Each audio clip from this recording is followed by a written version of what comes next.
So 561 Music now has a hotline. You can call us anytime at 561-203-9122 and ask us any questions you like. Some humorous ones or something about the guests we've had on the show, or questions about gear, or questions about the festival, or anything you like. It's, of course, 561-203-9122. We would love to hear from you. We did a pretty fun little message, so you get to hear that too. Even if you just call up to listen to me and Hector trying to do a good phone message, that's a good enough reason. But yeah, we'd love to hear from you, so please get in touch. Hi guys, I know everyone says this on every YouTube channel, but please, could you like and subscribe to 561 Music Podcast? It's a local music podcast, and all we're trying to do is help local musicians get some exposure. So if you could like it, subscribe it, and also hit the notifications button on the episode, we would really, really appreciate it. And if you're feeling generous, you could subscribe to the Spotify as well. Thank you. Take it by the scene, it's what we're doing. Come and check it out, it's what we're all about. 561 Music! Ben's World! Ben's World! Party time! Excellent!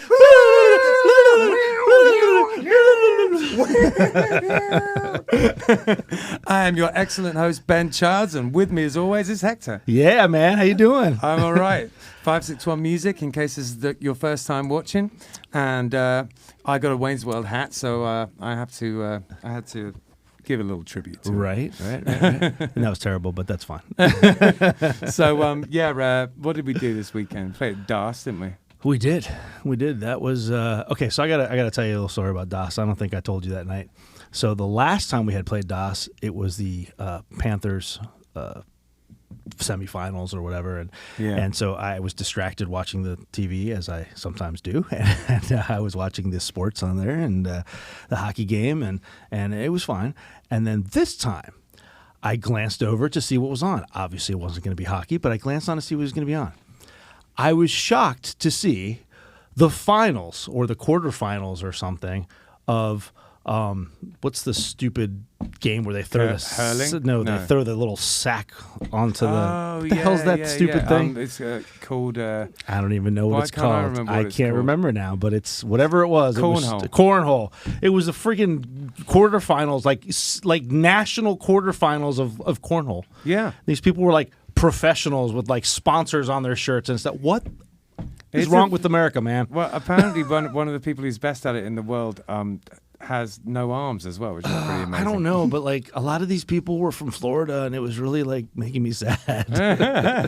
Well, I mean, darts is a sport, it's kind of the same. I think I was just jealous, Yeah. I mean, that's the life right there. Right? I mean, I was never good at sports, but like, really, man, freaking cornhole, I could have done that. It reminds me of like basketball, like your professional basketball, That's terrible, man. Terrible. But anyways, the DAS show was fun, though. We had a lot of people. Vinyl finally came in. Yeah. So we were able to finally get some vinyl out to some people, so that was fun. It only took like 187 months, but Yeah, we got it finally. Since November that thing had been ordered. Yeah, if you're watching this and you want a Killbillies vinyl record, just go on our website, killbillies.net, and you can avail yourself of some fine vinyl. And if you act now, you get not one, but two. No, just kidding. Yeah, man. No, I'm super proud of it. And I've been going around town giving people them and mailing them off and everything. Yeah. It's been good fun. I saw the photo with the big, huge stack of vinyl in your front seat that you were taking to the post office. Man, that was pretty cool. Yeah, absolutely. That was pretty cool. Yeah. And then I played at Golden Juicery on Sunday. And Golden Juicery it's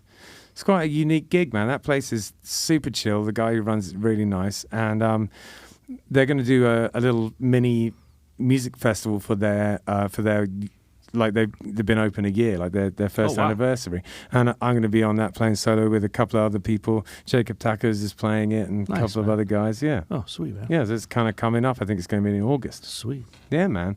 It's those Sunday gigs. It's really like, for me, it's like it has to be somewhere I actually want to go. Because I don't have to do it. Yeah. You know what I mean?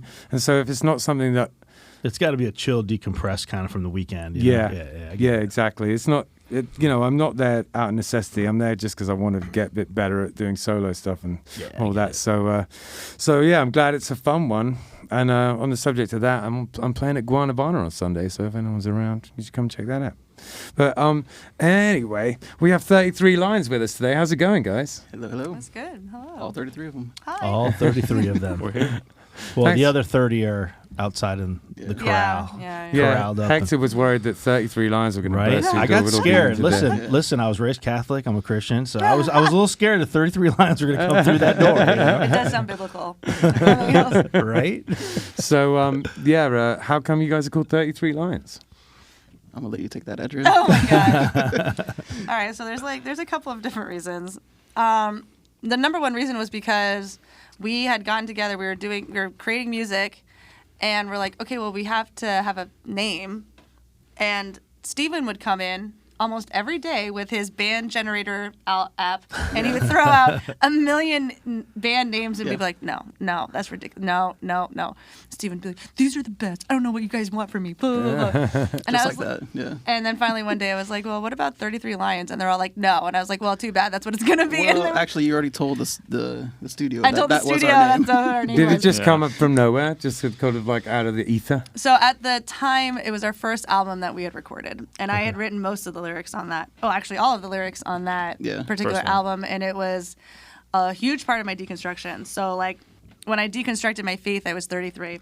Right. And then my rebirth, I always felt was like, not to become biblical, but was that, as the lion roar, Sure. It was Yeah, like my okay. rebirth. So that's why I came up with it as a personal note. And then also I was like, well, 33 Lions, I just like the name of it. And then I thought about all the cool merch you could do with 33 Lions. Oh, it's a cool name. Yeah, Right? it's a super Sure. cool Super name. fun. So I thought, anyway, we have a whole bunch of different ideas for our merch. Yeah. So it worked out. Yeah, no, it's Steven forgives me. One of those name generators, like they come up with some pretty funny stuff. Oh my gosh, some really funny stuff. I'm a big fan of like the long Oh titles. God. Oh yeah, that was the problem. Steven wanted to name us something that was like a 10-minute long. Yeah, or Death Cab for Cutie or something like that. You put in like a spark word or a starter word or whatever, or a couple of words or a phrase, and it uses that exact phrase in the name, and then it's like a sentence. Right. Yeah. Yeah, that was us. So it's a little bit like 3 lines on a shirt. It's a little bit like it has a little bit an English vibe because there's 3 lines in the English shirt. But anyway, you brought up then, and I'd noticed on the stuff that you said you were interested in talking about in the notes, deconstructing your faith. I don't even know what that means. Oh, thank God. Good for you. That's fantastic. Could you explain what it means to me? So I guess it kind of goes back to how we all met. So I don't, Grant, do you want to talk about how we all met? So we originally started off as a church band way how long? I don't know, like almost a decade ago at this point. 2015? Yeah, 2015 we started off as a church band. Interesting. Yeah. Wasn't just 3 of us, there were more of us, but Right. some left, some did it. The church eventually closed down, but Oh, so this was the band that would play. I got you. Yeah, we play like So you church didn't just songs meet every in church. Sunday. You were actually the band. Yeah, we were the band. Well, we would play songs we all and kind of everything. came at separate times too. So like Grant was one of the original church people, Yeah. right? And then I came on, and then Steven came on. After. And so like we ended up kind of just meeting that way. And then after, I don't know, we were doing it for years. And one day I just I looked at Steven and I was like, if we don't write our own music, I am going to kill myself. Like I cannot do this one more friggin' Sunday. I was so frustrated with singing the same songs. And then anytime we tried to branch out and do other songs, everybody complained. And it was Right. like, I am so tired of doing this crap over and over again. And so it was almost like almost like guerrilla warfare, trying to get out of that scene, So it was just like, Right. come on, guys, we're going to do this together. Yeah, I got you. So we started writing music that way. And then, That's wonderful. Yeah. Yeah, but seriously, what does deconstructing your faith mean? What is that? What So does like that mean? deconstruction is when you take the faith that you were given when you were growing up, and you kind of take it apart to discover what you, as a person now, actually believe. Okay. So like you kind of try to go back to the original languages that it was written in and find what the actual meaning, the actual historical context, Right. what was going on, and as soon as you it's like the ball of yarn. You pull one part of it, all the rest of it starts to come apart. Oh yeah. And you just kind of find new things and stuff like that. That's really interesting. Yeah. I do listen. I watch this. I enjoy this podcast called Religion for Breakfast that I watch sometimes, which is every week he just takes on some aspect of Christianity or another religion and just talks about it at great length. And I do find the history of it fascinating. Really, honestly, there's so much interesting stuff in there, no doubt. So, did you come out of the other end still believers? Steven? Not quite. I was going to say, it's okay to say no. Yeah, no. I want to be a believer. I think that's where I'm at right now. So it's like I did a lot of the deconstruction, and like whereas Steven was it was, I wouldn't say it's easy, but like when he was pulling the thread, he was just like, oh, I'm left with nothing. Okay, whatever. And he seemed to just be able to move past that. I was like, no, it can't be nothing. Right, so yeah. like I think I'm in a place where I'm okay with the unraveling. But now that I've been unraveled for this long, I want to rebuild. I really miss feeling like I'm part of something. I can bigger. relate to that. Yeah, and yeah. I see aspects of it, especially when we play. Yes, and I was like, about to say. as much as our songs are not necessarily Christian songs, like our music is our faith, like in the sense that like this is Our what community, our yeah. community and Yeah, what- for sure. to feel Fellowship, connected to something bigger than ourselves.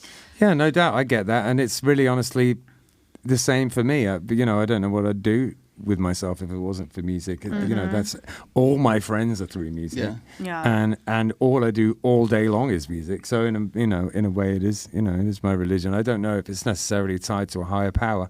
But then I've explored all of that too because I spend a good deal of time in AA. So, That's fantastic. So Good for you doing hard things. I'm proud of you. yeah, thank you. But no, but that the community aspect of it, I absolutely understand. And when I was younger, I was involved in all of that. To go to Sunday school and the church when I was a kid. I got confirmed and stuff. So yeah, I same. did do it when I was young. I just fell off and was a teenager. It's funny. We get a lot of musicians that come through here that started their musical journey, if you will, through church, plant a church and stuff like that. Yeah. It's accessible. It's Your parents it's let accessible. It. They're like, oh, that's your parents are like great. encourage it, Exactly. that kind of thing. Yep. Yeah. You're like, You meet your wife through it. Yeah. yeah, and then they become your ex-wife. And then they become your ex. Your future ex-wife there. Yes, exactly what happened. It's okay. I'm here for you. Yeah. I found that that's where I learned to sing in harmony. Yeah. Because I did a lot of choral stuff with the church, and that was really the bit about church that I enjoyed. That kept me from sort of like falling asleep. That's where I discovered that I could sing. Oh, yeah. I had no desire to sing. I didn't sing at all. I was playing in the school band and stuff, and sometimes it was going to private school, so the school band would play in the church and stuff like that. I was playing saxophone, and then there was some chorus tryouts or something, and my mom kind of pushed me to do it, and I was like, and then I went and did it, and the teacher was like, oh, you're going to be my soloist. I'm like, holy crap. Yeah, it was weird. So how did you guys did you have, when you started playing music, did you have a supportive parents? Is that how you initially got into it? Were you playing music before church, I guess is my question? Yeah. I've been a vocalist for as long as I can remember. My parents put me in vocal lessons from the time I was like 5. So Right. I should be a whole lot better than I am considering how long I've been doing it. But so they were always very supportive of me singing as long as it was just a hobby. Oh, okay. You know what I mean? Like they were never going to say like, no, don't live your dream. But they were definitely like, are you sure this is what you want to do? You need a backup Yeah. plan. You should probably go The to classic college. backup plan line. Right. Yeah. So, but for you, it was different. Yeah, what about you, Yeah, Stephen? I started. I played clarinet when I was 10 years old. Yeah. And my parents put me through private lessons, and so they were pretty supportive until I said I wanted to learn how to play guitar. And Right. then they eventually I convinced them that, guitar is a very eclectic instrument. You can use it for any genre, and they were like, "Oh yeah, okay." Yeah, there you go. Definitely didn't want to play rock, you know. I had the same situation. I mean, my parents were pretty cool about me getting a guitar, but it definitely wasn't like wasn't allowed to be the first thing I played. Well, yeah, because I played saxophone also. Me too. Yeah. So they were very proud of that. I had to put out a jazz album. Good for Oh, you. wow. That's When I was, amazing. like, I've got to hear this 14. thing. Oh God, it's You somewhere. put up a jazz album when you were 14? That's Yeah. awesome. Why have I not heard of this? You're so cool, Steven. It's buried somewhere. That It's is- not online at all. That's super yeah. cool. I So you think got it pretty needs good to at be. the sax then, huh? Yeah, I would say. I mean, I don't want to say I that mean- I was good, but yeah. I mean, jazz album. You know, Yeah. you got to know what you're doing a little bit to put out a jazz Yeah. album. That's really cool. Yeah, Grant. What about you? How did you find yourself playing music? I basically just got really interested and wanted to play guitar. Kept bugging my parents for like a month. Hey, I want to learn how to play guitar, because I think they just originally thought that it was just like, okay, he'll get over this like after a week if we just ignore him. Didn't happen. Yeah. I got an acoustic guitar. They got me a tutor. Did that for a while. Then the whole church thing happened. Yeah. And basically the church band was like, man, we really need a bassist. So I was like, oh, I'll learn how to play bass so that way I can be with people. And yeah. And here you are. All right. All So these is years it, later. is it just the three of you guys then in the band, or? No, we're actually missing our drummer, Yeah, he was moving today. so What's he his was name? moving. Nick. Nick. Hi, Nick. Sorry. Yeah. See you he's- next time. He's doing big grown-up things. He's got himself an apartment with his girlfriend, and Gotcha. he's moving. And we're all like, "Oh, we'd help you, but we got this podcast we got to do. Sorry, You gotta go and be cool. Sorry. sorry." That's funny. But he's great. He joined when? Right after our first EP came out. Because Yeah. we didn't know he's the person we has been in the band the shortest amount of Yeah. time. Blah, blah, blah. So he wasn't part of our church experience or anything. No. So his story is a little bit different, but Gotcha. we're so lucky to have him. Yeah. How did Yeah. we find him again? Oh my gosh. Okay, so that story's crazy. You swiped So our Someone should make that. we had finished our first EP, and when we finished recording that one, we had two other bandmates, a second guitarist and a drummer, and what is it? Artistic differences. Yes. Sure. We had artistic differences for sure, and the drummer was just like, "I can't do this. I'm out." Yeah. And we're like, What did he want to play? He wanted to play like heavy metal, Okay. Like rock, metalcore. metalcore stuff. And then the other guitarist was his best friend. So of course he's like, I'm like, I get it, bro. You can't stay here. I get it. But when they decided to leave, we already had like shows lined up, and we're like, oh crap, what are we gonna do? So I just happened to be telling one of my girlfriends who moved to Oregon. I was like, oh my gosh, how's the band going? I was like, and I told her, I was like, yeah, we don't have a drummer anymore. She's like, I know a drummer. And I was like, in Oregon? Like, where am I? I need it's a one little here. bit of a trek. And she's like, no, it's Nick. He's right down the street from you. Apparently, she knew his mom from dance from like a million years ago. And then next thing you know, I get a text from this random number. It's like, hey, I hear you need a drummer. I'd love to come on audition. And so he showed up and we're like, you're in. And of course he was phenomenal. Have you got drums? Okay, you're not Yeah. a dick. You're in. Yeah, he showed up with his own drums. He Yeah. had listened to the music, and then Learned- he was able to yeah. play it by ear. 'Cause our first gig was 2 weeks, I think. Yeah, and That's so awesome. We had 2 weeks to find a drummer. oh my gosh, it was a miracle. Yeah, we that's found a pretty drummer. hectic. Yeah. And then come to find out, like Nick's family, their whole family is totally involved with like a lot of my friends. So it's Oh, like nice. yeah, so it was like a perfect match. So I'm really excited to What have kind of Nick places do you guys play?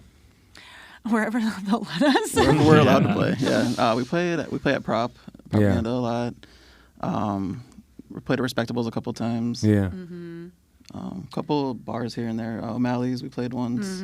A lot of times we Cool. we were really lucky. Our first year, Yeah. we put And on. when was that? When was your first year? Oh my gosh. Our first show was the end of 2021. Okay. Yeah. Was Yeah. it? Or was it 20? Oh, yeah, 2021. 2021. Yeah. Dang. So you started playing at Prop after Matt left, then just like on the. At the end, we were there when he was still there. Okay, first- gotcha. yeah. So I was in a Matt was band still with there. Matt for years and years. Yeah, Yeah, he's my boy. Big up Matt if you're listening. Nice. Anyway. Yeah. But yeah, I mean, they seem to be doing a grand job. You know, it was just nice to It's just nice to have the keys to the castle. I don't have that anymore. Yeah, right. I can imagine. Yeah. Well, I know the guy now that's working the sound. He actually works with our producer at Succulent Studios. Oh, cool. So every time we go to play, I was just like, "Is Brian gonna be here? Is Brian gonna be here?" Because he's heard me in the studio, so he knows my levels are all over the place. Like, I feel so bad for the guy that's gotta follow me around. Yeah. At least Brian's just like, "Oh gosh, okay, it's gonna be a long night." It's gonna be one of those days. It's gonna be one of those days. This little pad. Prop has a very kind of specific sounds, very bass heavy in there, but you can get some good sound in there. But it's definitely like you know, it suits like reggae and dub bands and like dance music and stuff, because the bass is, they have those huge bins in there. Yeah, I've played a million gigs in there, but not that many recently actually. I guess probably the reason being that the most, you know, it's like a rock band place, and Hillbillies do play there like once in a blue moon, but we haven't done it in a second. It's fun though. When was the last time you played Prop? Oh, just recently. Our EP actually. release party, the 21st, I think, June 21st. Yeah. Oh, nice. Yeah. It was that's so fun. It was a Wednesday, and we had it pretty pretty awesome. good crowd. Yeah. We had Dominic Delaney came out, which was amazing because I am a fangirl like crazy. I was like, he's lovely, gonna isn't play with us? Oh my god, so excited! And then one of Nick's friends, Brett Galaxy, was phenomenal. Like so good, young guy. So they came and supported us and played with us. Oh, they played with you guys? Okay, gotcha. Wicked. Yeah. So we had like a pretty good set, and then of course everybody came out, and we had like, giveaways, and like it was fun. It was like it was a party. Nice. Yeah, it sounds it actually. Yeah, it was a lot of fun. Nice thing to do. So yeah, you got 2 EPs. Where did you record them both? In the same place? No. So our first album, we did it at oh my goodness. I'm trying to think of the name of the studio. North, south. Is it Machine? Dream Machine? Dream Machine. Thank you. Yeah. There you Dream go. Machine. Yeah. That was close. Oh my gosh. I was like, oh my god, no, Miller's gonna kill me. Yeah, no, Dream Machine. That's up in West Palm. West in the Palm, Warehouse yeah, District, the Warehouse District. And it was our first experience. We had no idea what we were doing, and we were really lucky because Miller, who basically runs, I think it's his place. Yeah. Right. It is his place, and he's very patient. He's very kind. He's a purist. Like he doesn't believe in mistakes. any, and like I guess like with a lot of times when you're doing editing, you know, you can fix some audios, you fit the vocals, you kind of like tweak things here and there. No, he was not doing that. Nope. He was like, if it was wrong, he made you do it again and again and again. And I was just like, my voice isn't gonna make it through this recording. But here's the thing. I think that ultimately there is the better way of doing it, because it's very easy to end up with something bland and lifeless sounding. You know, it's super easy to end up with that. And as much fun as it is to kind of fix something and you know, and then you're like, oh, now it's perfect. You know, that the humanity in a record is what brings it to life. You know. Yeah. Absolutely. Well, our first album is definitely human in the sense that there's really no production on it. It's literally just us. So it's, I mean, I guess it's good because it gives us a point of where how far we've come, like where we started from with literally nothing on it, just us in the recording studio. Poor Steven. Anytime he messed up, Miller would like make him do it again. Like if I had a twang on the if I'm picking or something, I had a twang again. Oh again. wow. Yeah, that sounds awesome. Like a harsh taskmaster. It really was. I mean, it was a good experience, and I'm grateful for it for sure. But by the time we got to Succulent Studios, we were just like PTSD. We're like, is this okay? Is it okay? It's okay. He's like, yes, man. It probably did make us better musicians to it did to prepare us sure. for the next studio. So. Yeah, because by the time we got to the next studio, like Patrick was just like, oh man, this is great. Like, one take? What? That never happens. You know? So. Yeah, I think I try and write a line somewhere in between. When I was younger, I was a real fix it in post kind of guy, and I've swung a long way the other way these days with the recordings I do, but you know, I'm not opposed to, you know, fiddling around with it afterwards. The thing is, I know how to use all the stuff pretty good now, so it's kind of it's like fun. I have to stop myself from doing it, cause you know what I mean, because I can do it pretty easily. Yeah, that was the part I liked the most when we were recording the second album, was that I was able to sit in there with our producer, and he'd be like, do you want any extras on this? And I'd be like, can we have a car sound at the beginning of this song? There you And go. so like we spent hours just trying to get like the right engine starting, you know? Yeah, So, Turning over. Turning over. Yeah. Oh my God, it was so fun. Yeah, what's the one I use all the time? It's called it's called freesound.org. Oh, okay. And there's just a bazillion. You just write the thing you want, and then it says so much Foley on there, and sound effects, and you can just like flick through it and find. Is that what like you one of want. the plugins? It's just a website, and then you email so it's got like a little message thing inside the website, and you message whoever made the sound, and be like, can I put this on my record? And like 99 times out of 100, they're like, yeah, sure, and then you nice. just use it. Yeah, Oh, that's really cool. yeah, totally. I'm sure even if you didn't message them, it'd be fine. But Yeah, I right. always kind of feel a little bit guilty. I don't know. Aw. I always think to myself, like, what if they heard it and they were like, I recorded that? So, I don't know. So I I recorded that engine turning over. yeah. Sputter, engine. that sputter was mine. The beginning of the Killbillies album with The all those coins sound and the effects. footsteps. Yeah, that was where I messaged all those guys, all those noises. I just assumed you followed James with a microphone while he was walking across your floor. I wish I'd done that. It would have been more fun. Yeah, cool. So when it comes to writing the songs that you have, how do you go about doing that? Like, who writes? Does one of you write more than the others? I'm prolific. I write as therapy, so I have enough material for like the next 100 albums. I feel that. The first album, I did all of the lyrics myself, mostly because I was dying inside, and so I had to write it all out. And Steven was gracious enough to put music to it. But this time around, the second album has been really cool because we co-wrote some songs, and then even Steven wrote his very own songs all by himself. I'm so proud. I mean, not that I didn't think he could do it, but like... Yeah. Jazz album 14, all that. Yeah, I know, right? So, and it's funny because you can kind of tell our styles are slightly different. Yeah. But we wrote Church Boy Kryptonite together, which was Cool. so fun because it was very tongue-in-cheek. Like, we literally just sat down, he had his acoustic, and I don't remember who brought it up, but we're like, we should totally write a song about, we're talking about your ex-wife. Yeah. So she knows about Hi, this, so Dina. it's not like she's going to be upset. She's like, or anything. what? Yeah. No, Yeah. we're on great terms. We're Yeah, good. I know, thank Oh, God. She has a shirt. Yeah, she has a shirt that says Church Boy Kryptonite. Oh, that's awesome. And we were talking about how it's just like, what the hell is wrong? Like, That's really funny. I just realized why the name is funny, and that's just great. I love it. I know, right? Took me a minute. That you have to know the kind of the background before you Yeah, really yeah, get yeah. it. So the whole song is like tongue in cheek about how we witnessed Yeah. everybody basically lose their minds over this girl. Like, I mean, I love Dina. She's beautiful. She's funny. She's talented.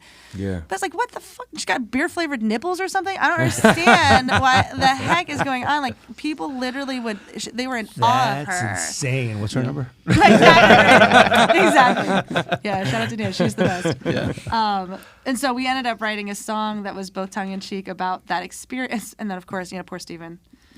It's, this is his ex-wife, right? Yeah, sure. His wife yeah. at the time, Well, and not really. I guess not- that's true. yeah. You guys weren't really together at the No. time. Right. It was a mess. Anyway, we wrote a song about it because it's, trauma either makes you sad or funny, and so this one is Yeah. funny. This one was If funny. you don't laugh, Yeah. you cry. Absolutely. Yeah. Yeah. yeah. And No, so, that's cool. And we've talked about it all the time on the show, but the music is therapy thing. I relate to that 100%. Oh, and I feel like I'm at my most prolific when I've got something to say, and it's usually some kind of trauma or other. yeah. So what was the first album about then? How did you? What demons were you trying to exercise? Oh my gosh. Okay, so this is the part where I get to talk about being gay. Woo! I've been waiting the whole time. So I was part of. I grew up Catholic, became Yeah. part of a very evangelical church. Was Right. part of that for most of my life. I was married to a man, had 3 kids. Oh, wow. And I left when I fell in love with one of my best friends who was female. And because I was so entrenched in Christianity and doing the right thing, I didn't realize I was in love. I had no idea what it was.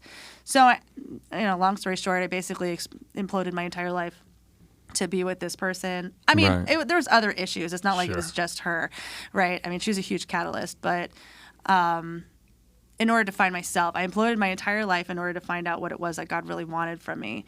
And in the process, I lost everything. I lost, obviously, my marriage. I was terrified of losing my children, both physically and emotionally. Sure. And my parents thought I'd lost my mind. I lost most of my friends. I lost my church for sure. And so I was stuck with this idea of like really truly feeling like God had called me to this. Like it wasn't like I was just like, oh, I'm full of sin, and so now I'm just leaving the church, giving the church the big finger, the middle finger. Yeah. It really felt like God was calling me to do this, to leave the normalcy of what I was trying to do in this like picture perfect life and move into something new. But in the process, I felt like I was dying, like literally thought I was going to die. And so I ended up finding the church that these guys were part of because it was the only inclusive church in the area. Really? It's hard to find. Really hard to find. And so like the first time I went in there with my girlfriend, who's my wife now, it was like, I was afraid to like hold her hand. I was afraid to be like together, sure. Because we were just not allowed to be that way ever. And so it was unsettling, honestly, to be there and everybody just being like so supportive and being like, oh yeah, it's just so great. And I'm like, they're full of crap. There's no way, So it took a long time to trust that. Yeah. And then being part of, I remember when I started singing in the band, I went to the pastor and I was like, are you sure you want me to be like the front person of your church? Because I'm going to be the person that they see if I'm singing up front. I'm like, I'm an adulteress. I'm a divorcee, and now I'm gay too. On top of, I'm like, it's like the trifecta of the church, right? And now you want me to be in front? He's like, yeah, it's great. So I didn't know what to do with that. So like I ended up finding a lot of healing with these guys because they didn't think anything of it and just took me in and just loved me for who I was. Yeah, all this Catholic guilt just eating you up. Yeah, and I didn't even realize I had it until it was like in my face. So anyway, long story short, I ended up writing that experience of feeling like I had been called to the wilderness. Like I was called out of my church, out of my faith, and into something that I didn't even know what it was. And so like one of the songs that is on the first album that's really important to me is So I'm Told, which we almost never play because everybody has very mixed feelings about it. Right. But which I'm sure they can tell you about. But I wrote that one specifically about this feeling of that God had thrown me off a cliff and I was just falling and there was no end in sight. I was just basically waiting to hit rock bottom, and how hard it was to know, like, because I have a very strong relationship with who I believe God to be. Yeah. And I could visually see God smiling as he's literally throwing me off the cliff. And Jesus. And it's like one of those scenes where you're just like, falling backwards as they're like leaving you to die. And I'm like, what the fuck? Right. I can say that on here, right? Yeah. Okay, good. Yes. I'm sorry. We're PG-13. We get one. Oh, nice. I'm No more after that. I'm kidding. And so that's where that song came from. And the album kind of grew from that one particular song. Right. Everything kind of came from that feeling and trying to dive into that and what that feels like. And interesting. Yeah. There's plenty of material there, talk about your life just turned 180 degrees. You had to do an awful lot of like sorting out, and just this, I can imagine the stress, worrying about losing your kids and so, oh my gosh, must have been awful. It was really terrifying. I wouldn't wish it upon anybody. Well, that's just like coming from I was raised Catholic. I went to private Catholic schools my whole life, raised Christian, Catholic, etc. I don't even know what I believe anymore at this point, but I get that. I'm kind of, that's a whole nother, we can deep dive into that another day. On our Christian podcast. Don't tell her. She will take talk Christian stuff. Talk Christian. But just the walking that fine line of like, you have this faith in God and you have your beliefs and stuff, and you're taught that, you're taught certain things are supposed to be a certain way, Right. but that's not you, and that's not how you feel, and you feel, that whole was like thing the has to be entire- just crazy. Right. The entire church was like, this is wrong. And then there was that still small voice that was like, but this is the way I want Right. you to go. And I was like, how do you reconcile that? Yeah. Yeah. And it was really, it's very like Steven said. If you want to have another podcast that's about this, I will 100% be on it. Yeah, I can yeah. talk about this ad nauseum. My oldest child, so I was telling you earlier, I have my daughter and my son, they're 16, 19 respectively. My oldest child actually lives in Orlando. It's from my first marriage, and they are non-binary, I guess. Okay. Yeah. And it's like, it's a struggle. I talk to them at least once a week. Always texting and calling and stuff like that. But it's a struggle. They also grew up, spent most of their time with their mom. But I was the weekend dad, that kind of thing. Spent most of their time with their mom, and their mom was very, not necessarily Catholic, but very Christian. And so when they finally came out, that was like a whole thing that imploded, and then my wife and I had to be like super supportive on our side so that they Right. didn't feel alone. Yeah. Because that whole thing just imploded on the other side of the family, like with his mom and everything. That's so hard. Yeah, it's a weird. I feel for you, and I understand that.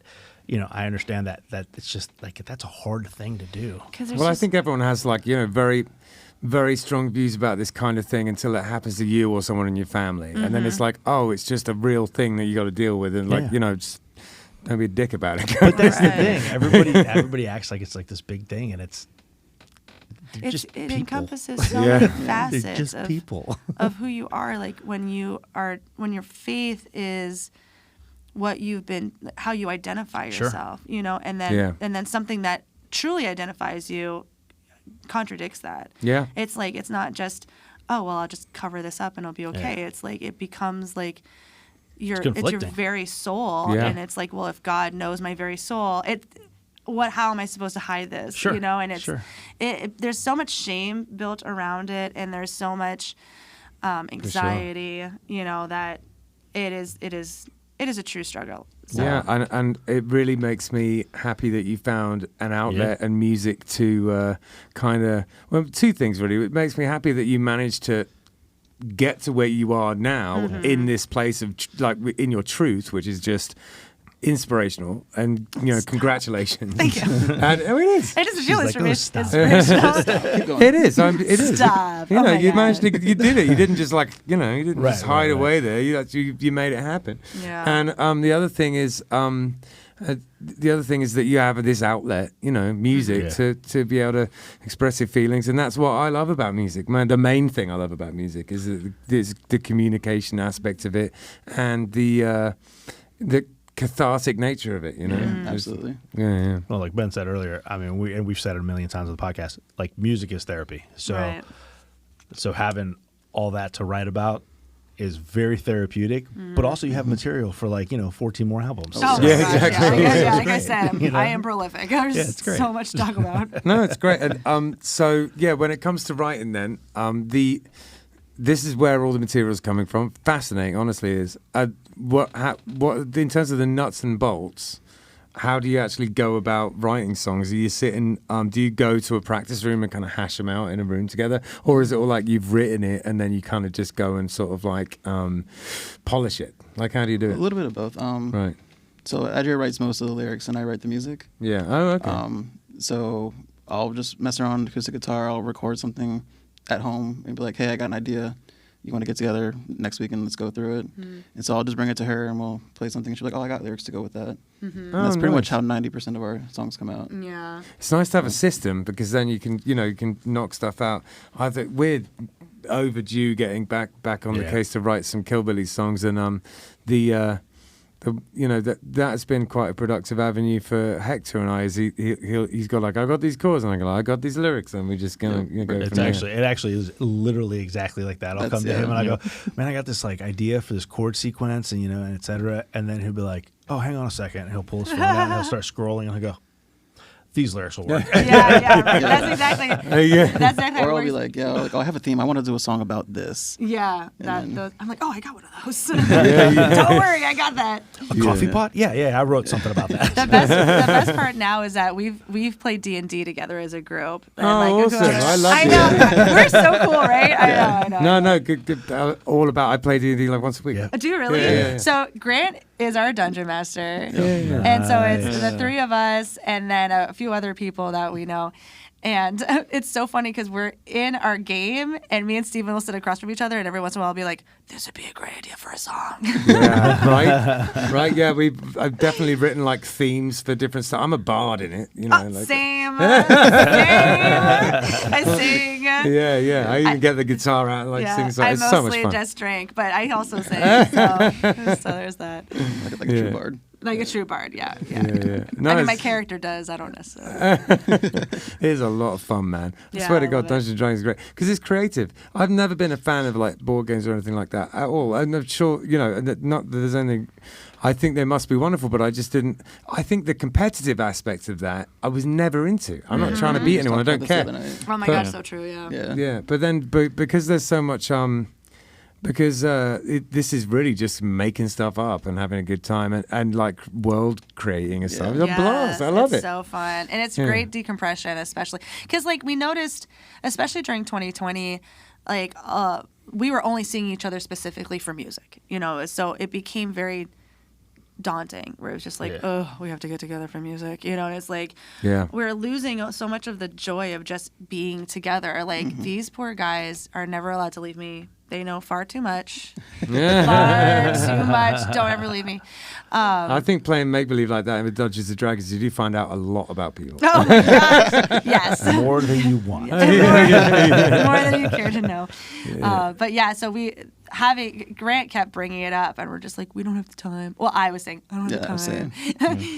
Steven's like, I'm in. Just tell me when. And then I finally got on board. But I think it's been the best thing that's happened to our band. Right. Is that because now we have outlets where we're not just singing each other's for work. You know, we're having that time to play together and stuff. So I was a lot like you, or I am a lot like you, where we started playing as a group, and it was Ben and then James, the other guy in our band, a couple other guys, Justin Justin is in Booth there, yeah. James is actually our dungeon master, and then Nice. and then we were playing, and I guess I was in it for a few months with you guys, And it we was were- so much fun, and you got to come back someday. and then all of a sudden one day I was like, oh, I can't make it this week, and then I can't make it this week, and then just life got in the way, and I haven't been back in months now. And these I guys know. are like, it's very And, complicated, but they're like, you got to come back, you got to come back. yeah.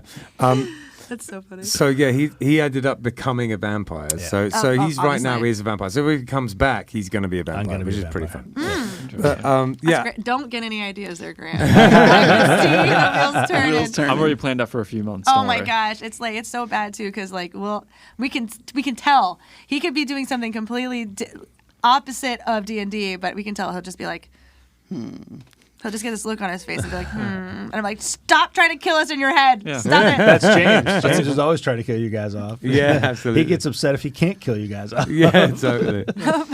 Now, I don't know if we're that good. we even talked about a while back now. We talked about doing a Dungeons and Dragons podcast, but then we realised that like some of the things, it gets pretty weird, and I don't know if I want anyone. Yeah. So I think it's more fun behind closed doors, No frankly. comment. No comment. There's, Yes. there's the joke that every time we're doing something with Justin and the decision needs to be made about something, he's like, roll for whatever. Yeah. Whatever it is. Initiative. Yeah, whatever it is. He's like, Yeah. you know. It's really, really fun. So I reckon now would be a good time to listen to you guys play some music. How do you feel about that? Yeah, sounds good. I think it's a great idea. All right, let's do it. Grant?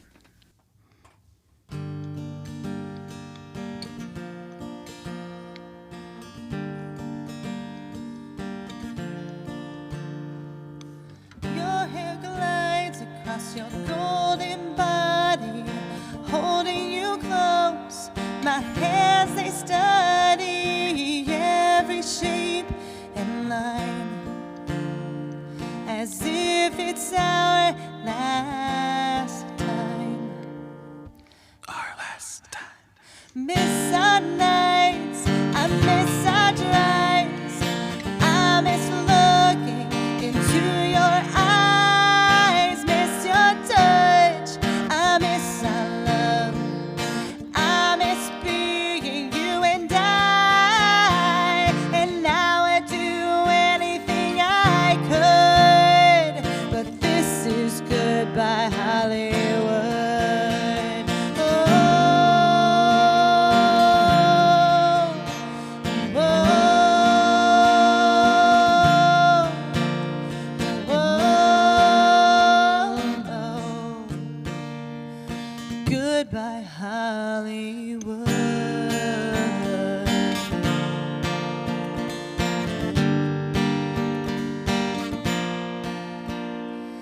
Did I do something wrong? Was it something I said? 'Cause getting that text just fucked with my head. I thought I was good enough, but I was mistaken. You broke my fucking heart when you drove that stinking.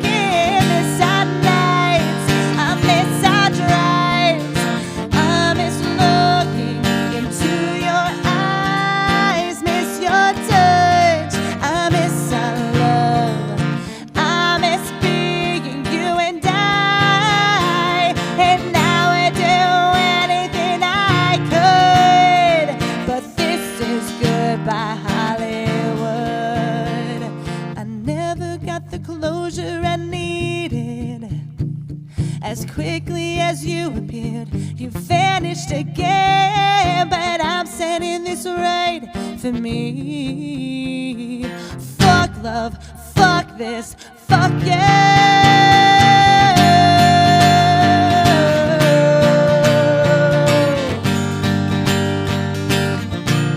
Oh, I miss our touch, I miss our love, I miss being you and I, and I would do anything I could, but this is goodbye Hollywood. This is, so fuck you Hollywood.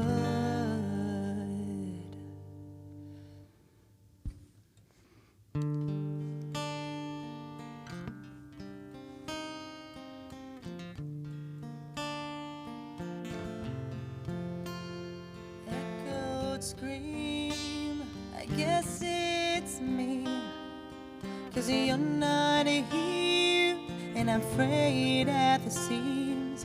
The memories flood like a fever dream.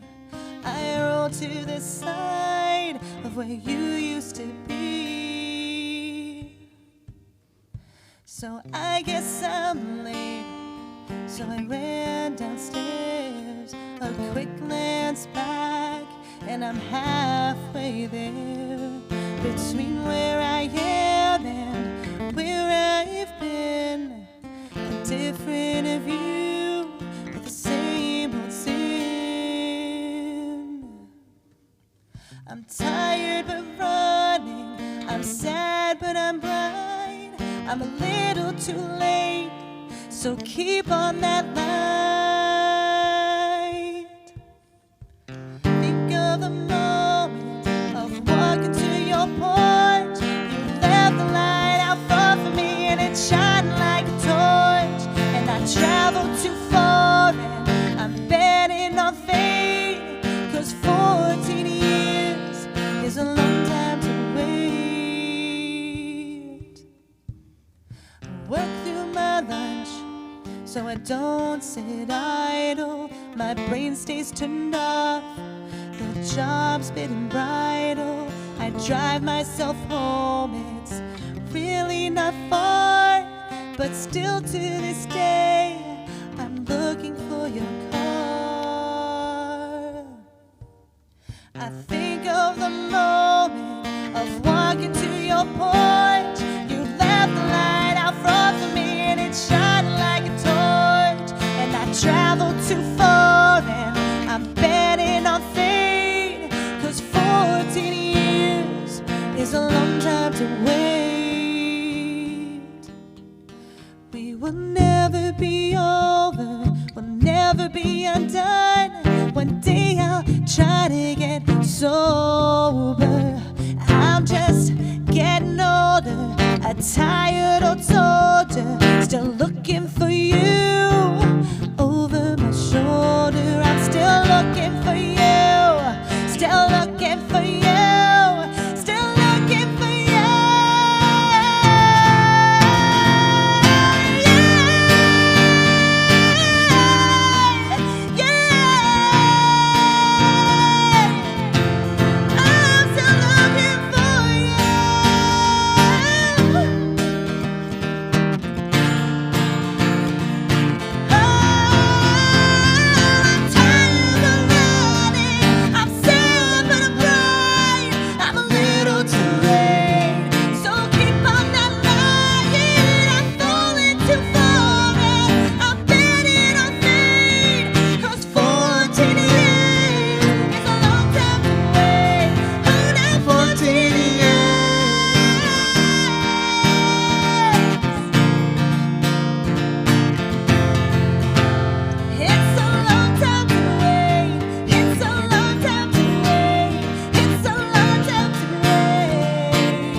Hey everyone, Justin here, co-producer of 561 Music and owner of Live Music Community. Last year, I went on the road with The Shake to film a DIY tour. I decided to promote it by showing you the entire thing in this 30-second clip. Well, now that it's almost over, I hope you'll watch the trailer, out now on LMC's YouTube channel. Our handle is @LMCFlorida. Episode 1 drops Monday, July 31st at noon, and will drop new episodes every following Monday. Once again, that's youtube.com/@LMCFlorida. 561 Music is sponsored by Harmony Management Group. Are you looking for help with your bookkeeping, tax prep for your music business or other small business? Do you need something notarized? Does your construction-related business need help in protecting receivables? How about a gift basket to say happy birthday, get well, or thank you for your business? If you answered yes to any of these questions, Harmony Management is your solution. After 30 years and 2 corporate jobs, Mary started working her side hustles full-time, and 6 years ago, Harmony Management Group started evolving from a business platform which didn't exist to what it is today, intertwining her 3 passions and creative sparks all from the same office. The past several years, Mary has become the go-to accountant to the local scene's musicians and artists. Need help? Give her a call today at 561-420-5652 or visit harmonymanagementgroup.com. Now, I can personally say that Mary is an absolutely wonderful accountant and she really understands the world of artists and musicians.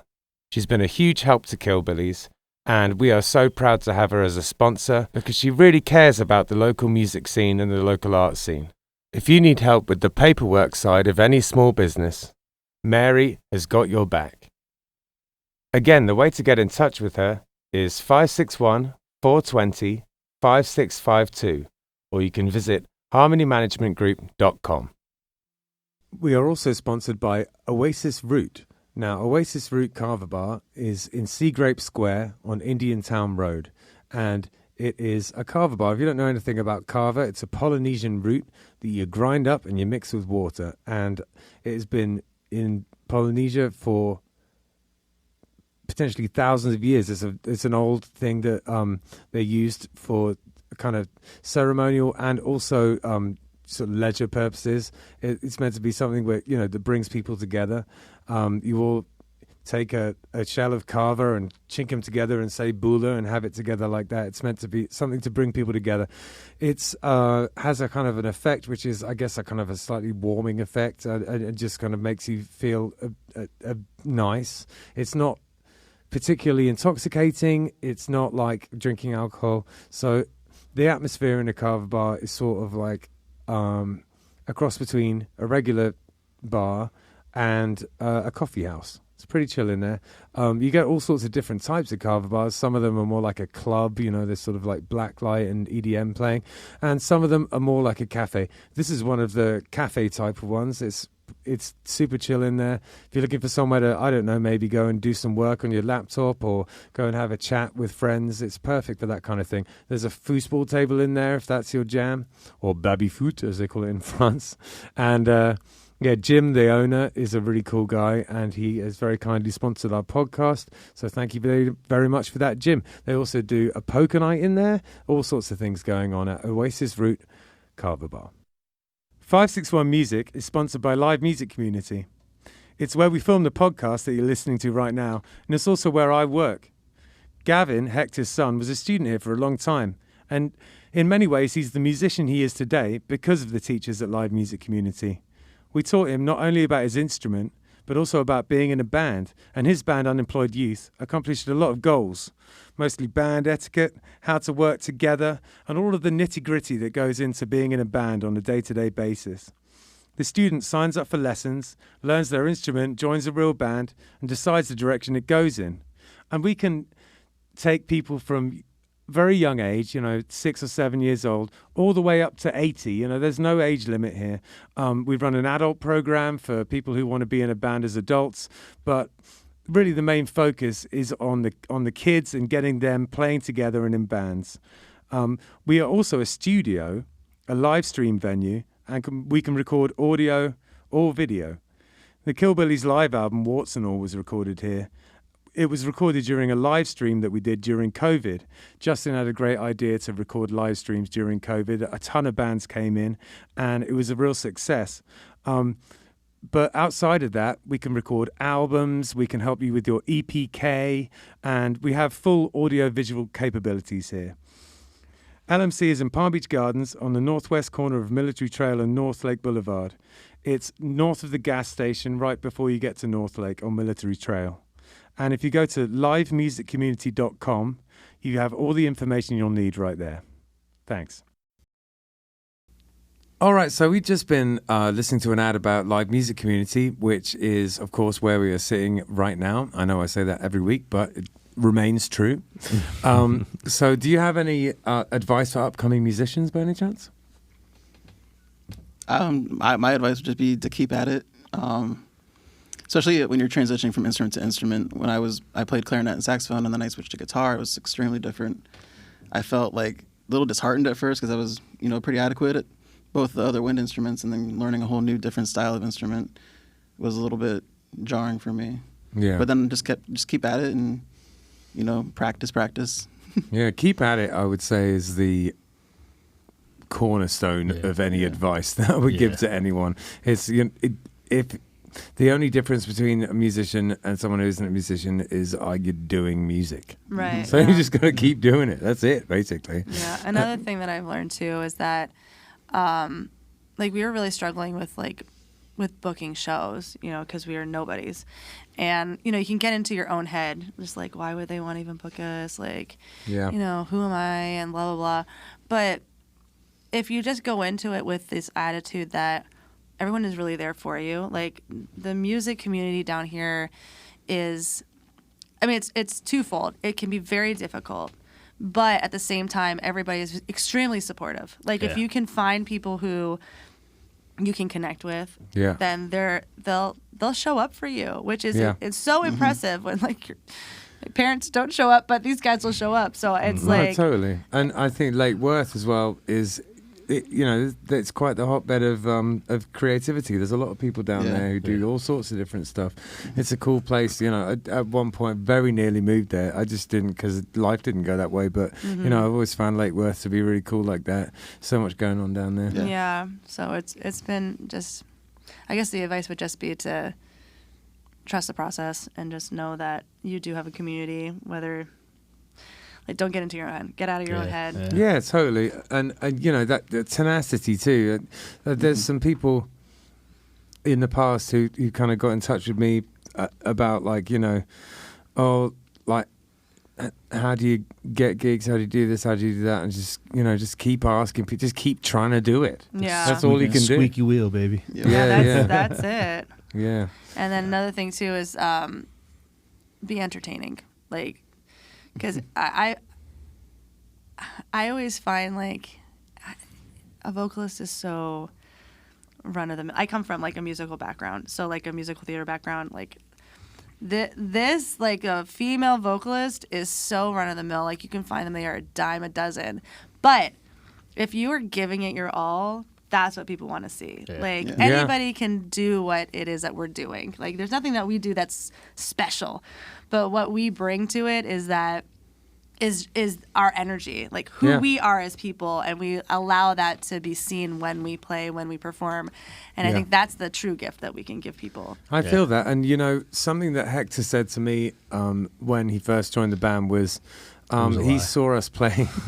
He saw us play at O'Shea's, and we all looked like we were having a great time, and it looked like just looked like a blast, and like, you know, it was a bit different than other bands he'd seen. It just kind of seemed like I don't know, like we were enjoying ourselves, and we continue to enjoy ourselves. In fact, I would say that the thing I enjoy most is that, and we play a lot, you know, like 3 times a week, and so it's not like it couldn't become boring, but it doesn't, you know, like once we're up there, we're all just like, oh yeah, we all really love this, you know. Yeah, right. That's the thing though, like, you know, like what he's saying is I saw Killbillies years ago before I joined the band, before I even knew about Killbillies. I saw them at O'Shea's, and I was there with my wife and a couple other friends. We were having a drink and we were watching the band, and I made that comment. I was like, man, these guys look like they're having a really good time.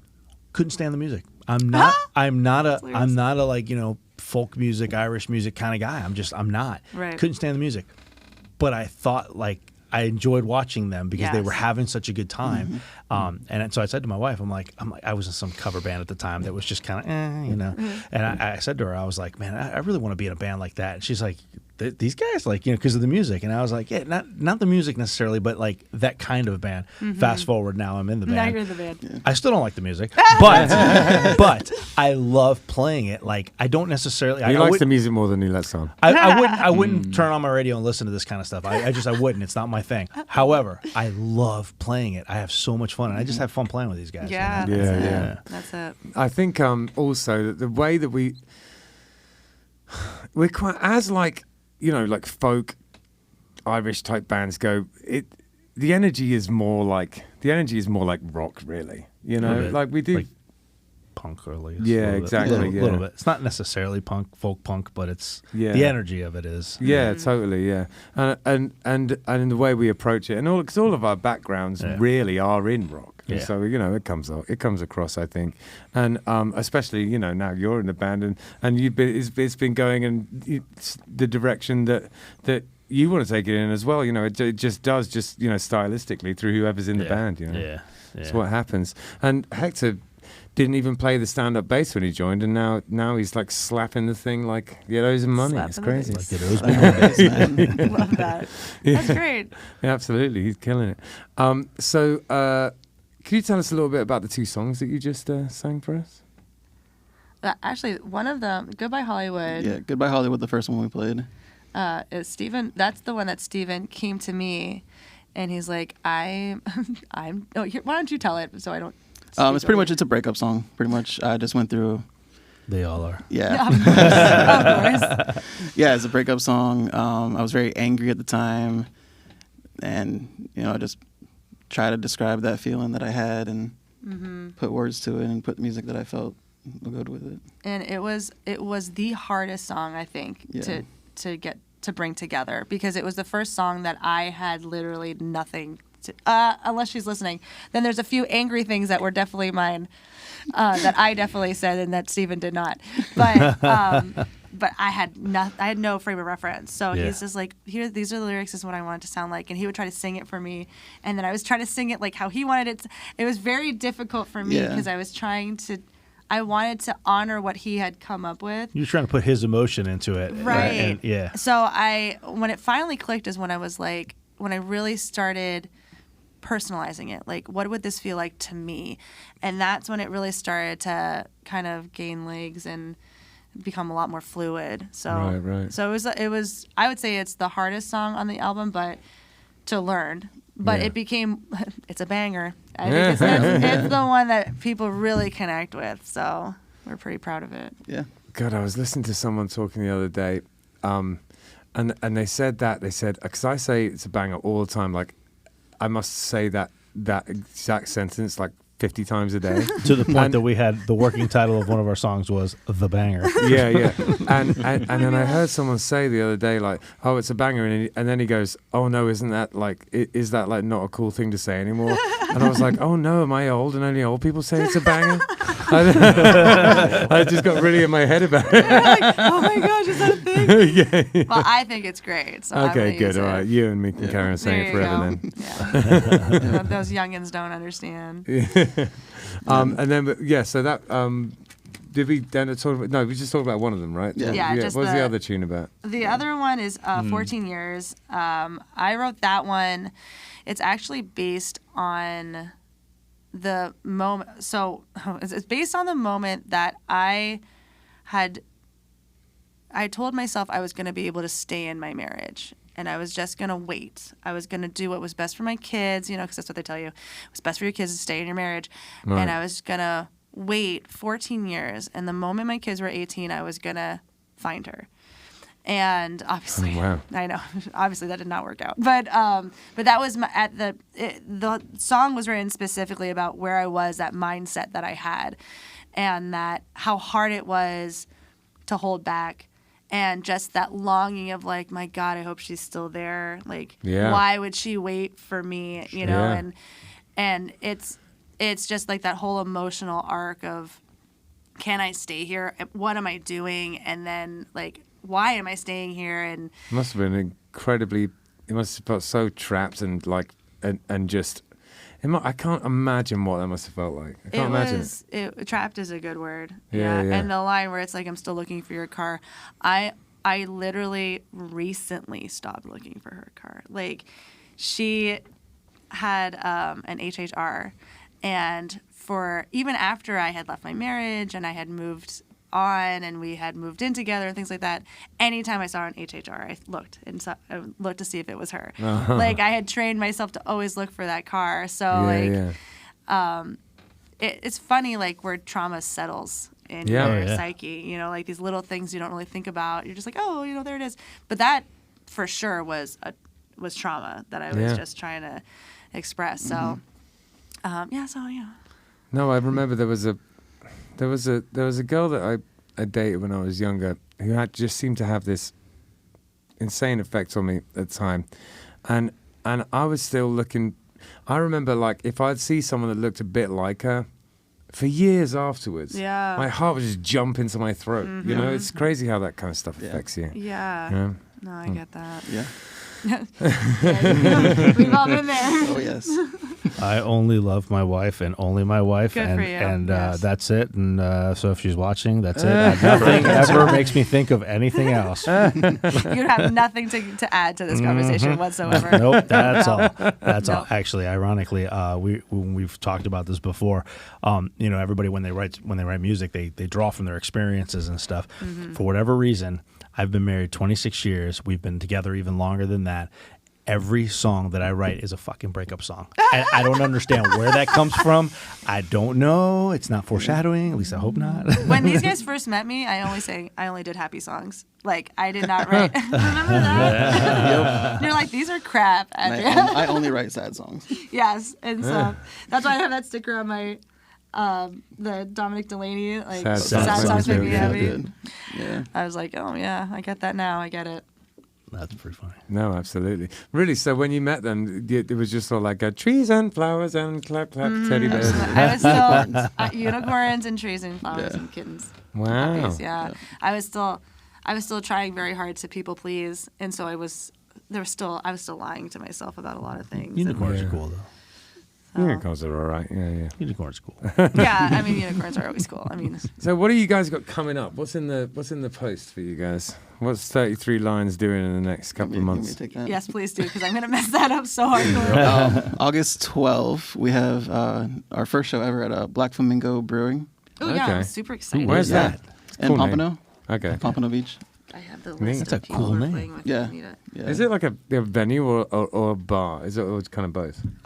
We've never been They there. got their own PA But and I've stuff? seen some videos that they posted. It looks like it's a pretty cool place. They have a little stage and everything. Oh, neat. Nice. Okay. Wicked. So, We need to look this place up. Black Flamingo. I know, yeah, exactly. Taking notes. Yeah, that's the best thing about this podcast. We find out about something I know about. I know, right? And then We're- eight. go Well, ahead. do we want to put who was playing with us too? Yeah, Sure. absolutely. Yeah. Yeah. So 8/12, we have Brett Galaxy playing with us. That's one of Nick's band, her drummer. He's in that band too. Gotcha. The Shake playing with us. Yeah. Oh, yes. I know, I Dominic love them. Delaney in Awesome. full band.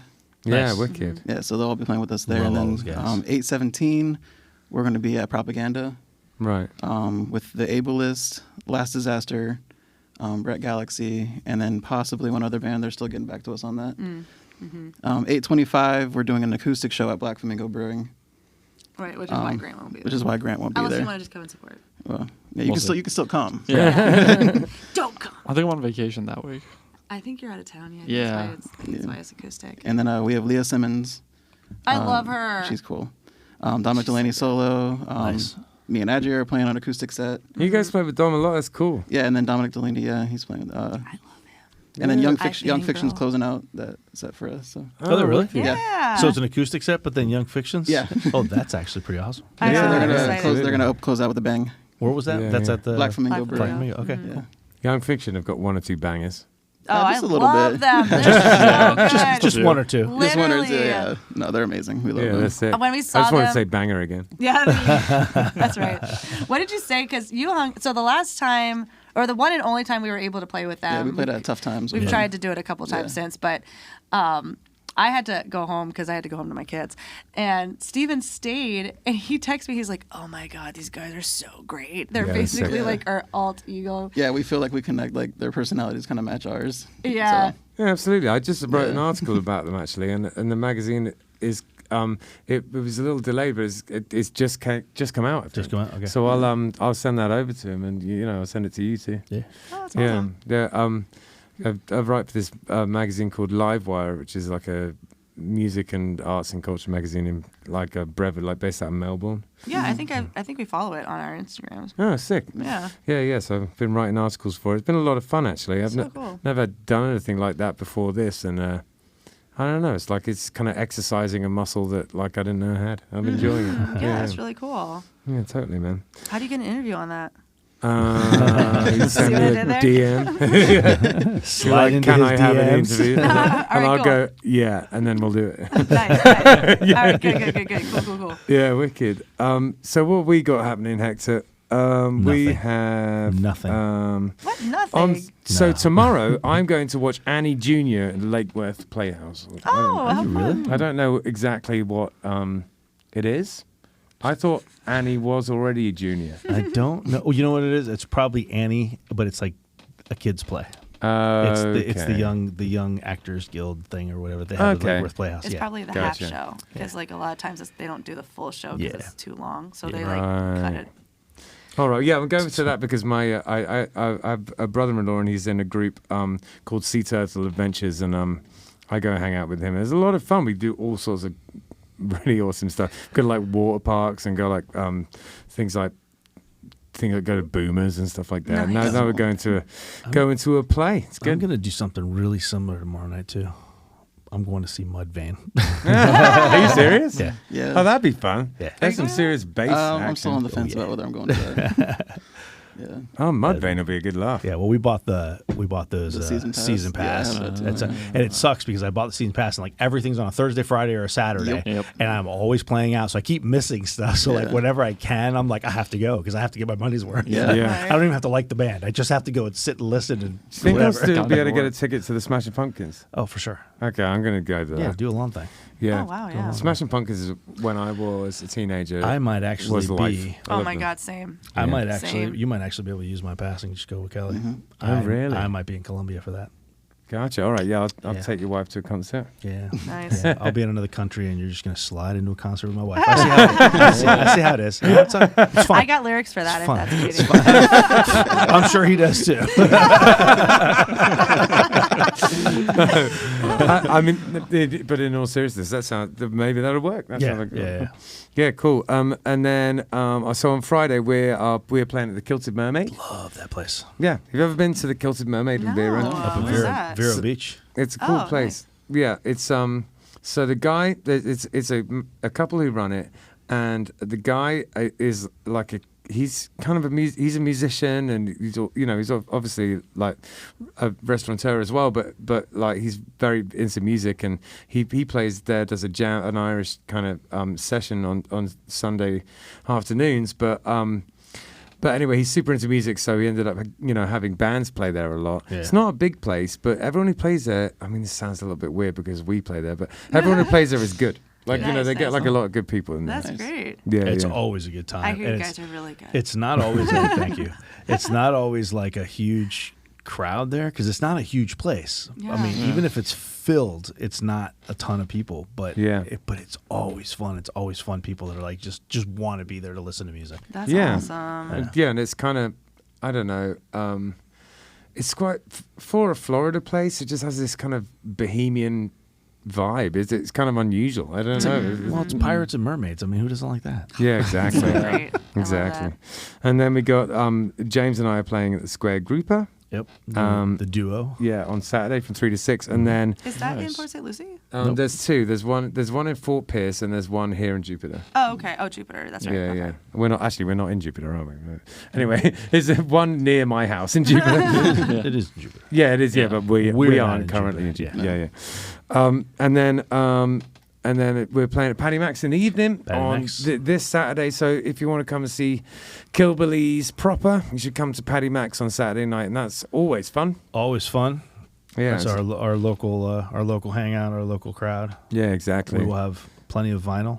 Oh yeah, nice. Absolutely. Yeah, hopefully some shirts. That's our people right there, the Paddy Mac's crew. So come out and hang out with us at Paddy Mac's and grab a vinyl off us. And then on Sunday I've got a solo gig at Guanabana from 4 to 7, and I've been working on my looping. I feel like I'm got pretty good at it these days, so come and judge for yourself. We're there from 4 to 7, and Guanabana, if you've never been there, it's super chill. It's like a kind of a jungle bar. And if you have been there, already know it's cool. So come and hang out with me on Sunday. I'm going to go crash this set.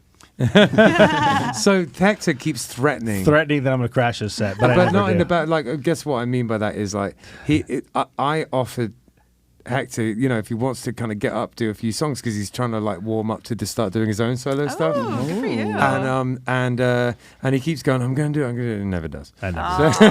So maybe this Sunday will be the one. I keep chickening out. I heard this band was saying that you just got to go for it. Don't get in your own head. I know, right? They were called 33 Lions, something like that. Something like that. Yeah. The girl was super obnoxious, whatever.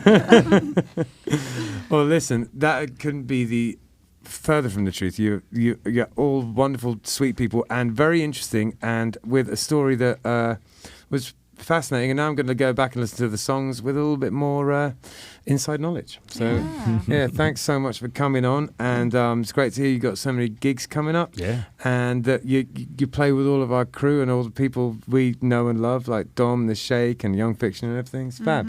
Yeah, we're excited. Yeah, we're very blessed to be with them. For sure. Yeah, wicked. All right. It's less triggering. I'm sorry, I didn't mean to say that.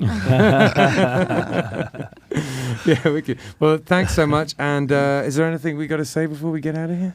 No, we pre-recorded it, and I will put it all in there, and it's all good. Oh, fantastic. All right. Well, see you later. Thank you very much. Thank you guys. Thank you. Thank you.